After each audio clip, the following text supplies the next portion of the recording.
नमस्कार दोस्तों, स्वागत है आपका मेरे यूट्यूब चैनल स्पेशल एजुकेटर गौरव में।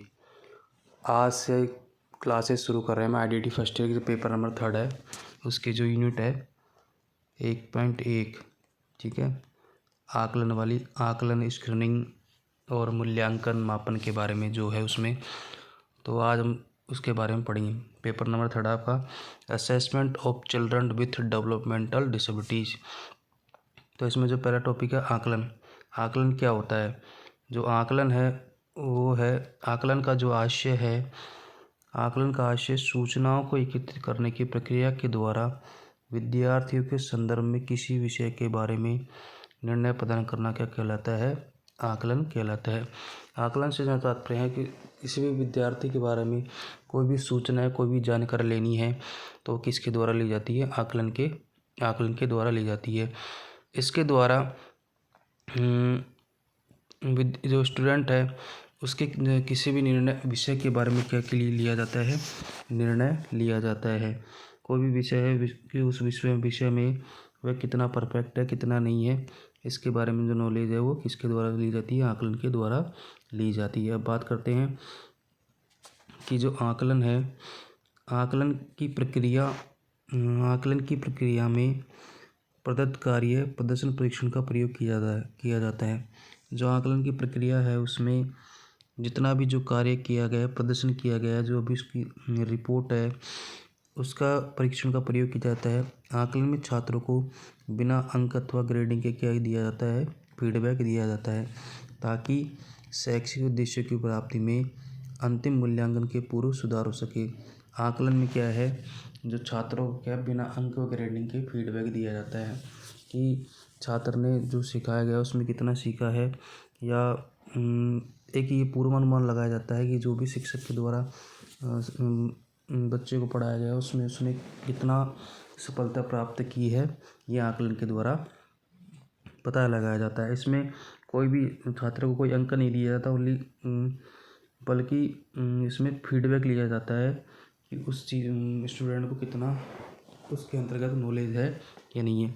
यह इसलिए लिया जाता है फीडबैक, ताकि जो शैक्षिक उद्देश्य है उसकी प्राप्ति में जो अंतिम मूल्यांकन होता है, अंतिम मूल्यांकन होता है, उससे पूर्व सुधार किया जा सके। अब बात करते हैं आकलन की परिभाषा की। आकलन की परिभाषा की बात करते हैं। आकलन की जो परिभाषा इरविन के अनुसार परिभाषा दी गई है वो ये है कि आकलन छात्रों के अधिगम में विकास का व्यवस्थित आधार का अनुमान है। आकलन क्या है, छात्रों के अधिगम, जो उन्होंने कितना सीखा है और जो विकास है उसका व्यवस्थित आधार का अनुमान है। यह किसी भी वस्तु को परिभाषित कर चयन, रचना, संग्रहण, विश्लेषण, व्याख्या तथा सूचनाओं का उपयुक्त प्रयोग कर छात्र के विकास तथा अधिगम को बढ़ाने की प्रक्रिया है। यह ये है कि आकलन के द्वारा जो छात्र ने अधिगम किया है उसके जो विकास का जो व्यवस्थित आधार है उसका अनुमान लगाया जाता है आकलन के द्वारा।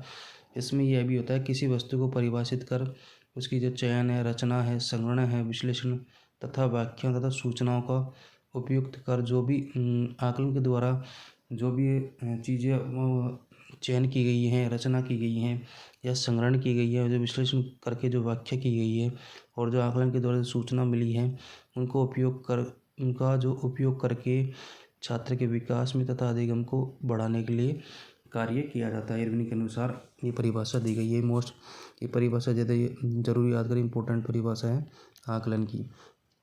अब आगे हम बात करते हैं मापन क्या होता है, अब के बात करते हैं किसके बारे में, मापन क्या होता है। तो मापन जो होता है, मापन में विभिन्न पक्षों के संबंध में क्या है, साक्ष्य एकत्रित किए जाते हैं। मापन प्रक्रिया में उपलब्धि को संख्यात्मक रूप में निरूपित किया जाता है। मापन क्या है, जो विभिन्न पक्ष है उसमें क्या है, उसमें साक्ष्य एकत्रित किए जाते हैं। मापन को क्या है, जो भी उपलब्धि है उसको क्या संख्यात्मक रूप में निरूपित किया जाता है। जैसे आप मान लो, जैसे रमेश की लंबाई कितनी है, 155 सेंटीमीटर है। अनीता का वजन कितना है, 48 किलोग्राम है। और जो इसकी बुद्धि लब्धि कितनी है, 135 है। ठीक है, ये क्या हो गया, जो 155, 48 किलो, 135, ये क्या है संख्यात्मक रूप में। मापन में जो भी साक्ष्य एकत्रित किए जाते हैं उनको किस में लिखा जाता है, संख्या के रूप में उनको लिखा जाता है। ये हो गया मापन।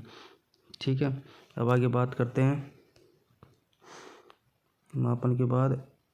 दूसरे शब्दों में मापन क्या है? एक औपचारिक प्रक्रिया जिसमें वस्तु या विशेषता कितनी मात्रा में दर्शाया जा सकता है।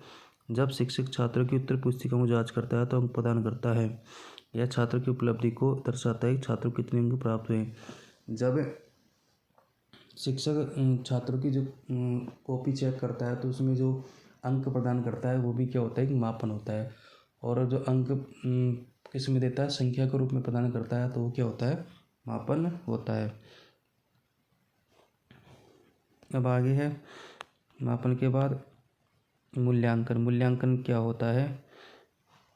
मूल्यांकन शिक्षण प्रक्रिया का प्रारंभ बिंदु शिक्षण उद्देश्य होता है। जब तक शिक्षण के उद्देश्य निश्चित नहीं हो जाए तब शिक्षण की दिशा भी क्या रहती है, अनिश्चित रहती है।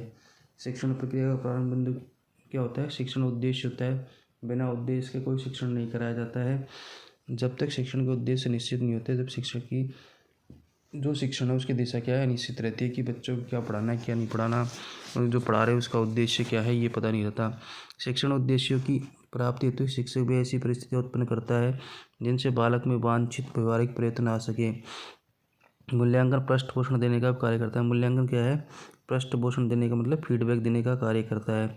उससे ये होता है मूल्यांकन के शिक्षक के द्वारा जो भी पढ़ा गया है उसमें छात्र ने कितना सीखा है, कितना नहीं सीखा, कहाँ कमी रह गई, इस सबका उसमें फीडबैक मिलता है मूल्यांकन में।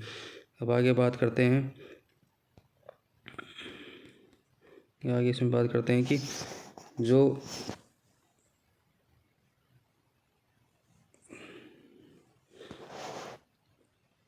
दूसरे शब्दों में मूल्यांकन व्यवहार प्रयत्नों को एकत्रित करने की प्रयत्नों की दिशाओं और सीमाओं का निर्णय लिया जाता है। मूल्यांकन में क्या है? जो व्यवहार प्रयत्न है उनको एकीकृत करने की प्रयत्नों की दिशाओं और सीमाओं का क्या लिया जाता है, निर्णय लिया जाता है। अब मूल्यांकन की परिभाषा जो है यहाँ पर इरविन के अनुसार दी गई है, उसमें बात करते हैं तो NCERT के अनुसार मूल्यांकन एक प्रक्रिया है जिसके द्वारा यह ज्ञात किया जाता है कि उद्देश्य की सीमा तक प्राप्त हुए हैं, कक्षा में दिए गए अधिगम अनुभव कहाँ तक प्रभावशील रहे हैं, कहाँ तक शिक्षण के उद्देश्य पूर्ण हुए हैं। मूल्यांकन के द्वारा यह पता लगा लिया जाता है कि जो भी उद्देश्य हैं शिक्षण के वो कहाँ तक प्राप्त हुए हैं, और जो अधिगम कक्षा में जो पढ़ाया गया है, बच्चों को सिखाया गया है, वो कहाँ तक प्रभावशील रहे हैं और शिक्षा के उद्देश्य पूर्ण हुए हैं या नहीं, ये मूल्यांकन के द्वारा पता लगाया जाता है। और NCERT की जो फुल फॉर्म होती है national counselling education research training.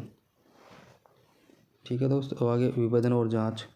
अगला है विभेदन और जांच क्या होता है? विभेदन और जांच जांच के द्वारा उन बच्चों की पहचान की जाती है जिसमें विकलांगता की संभावना होती है। जांच के द्वारा क्या किया जाता है? उन बच्चों की पहचान की जाती है जिनमें कि विकलांगता की संभावना होती है। यह एक विधि है जिसके में ऐसे व्यक्तियों की पहचान की जाती है जिनमें विकलांगता के निदान हेतु अतिरिक्त जांच की आवश्यकता होती है।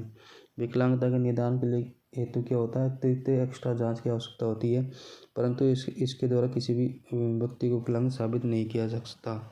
जांच के द्वारा यह नहीं बता सकते कि वह विकलांग है, वह विकलांग है ही। सिर्फ बड़ी संख्या में विकलांगता की संभावना वाली छोटी संख्या की पहचान की। इसमें क्या होता है? जांच विभेदन जांच के द्वारा जो बड़ी संख्या है उसमें से विकलांगता की संभावना वाली छोटी संख्या की पहचान की जा सकती है। अतः यह कहा जाता है कि जांच वह प्रक्रिया है जिसमें पूरी आबादी का आकलन कर ऐसे व्यक्ति की पहचान की जाती है जिनके विकास की प्रक्रिया में थोड़ा सा हस्तक्षेप करके लाभदायी हो सकता है। अब लास्ट में कहा स्क्रीनिंग प्रक्रिया के द्वारा पूर्ण रूप से यह नहीं कहा जा सकता कि यह विकलांग है, परंतु आकलन के लिए क्या सहायक भूमिका निभाता है। अतः यह कहा जा सकता है कि व्यक्ति में विकलांगता की संभावना को स्क्रीनिंग द्वारा व्यक्त किया जा सकता है। स्क्रीनिंग के द्वारा क्या करते हैं? जो व्यक्ति में विकलांगता की संभावना है उनको व्यक्त किया जा सकता है, जबकि जांच क्या है? पूरी आबादी का आकलन करना पड़ता है जांच में। ठीक है, उसमें ये पहचान हो जाती है कि अगर कोई ऐसा व्यक्ति है उसके विकास में अगर थोड़ा सा हस्तक्षेप किया जाए तो उसको जो हस्तक्षेप करना वो लाभदायी हो सकता है। तो आज हमने पढ़ी यूनिट 1.1 एक, अब कल पढ़ेंगे 1.2। तो मिलते हैं नेक्स्ट वीडियो में। धन्यवाद। चैनल को ज़रूर सब्सक्राइब कर ले।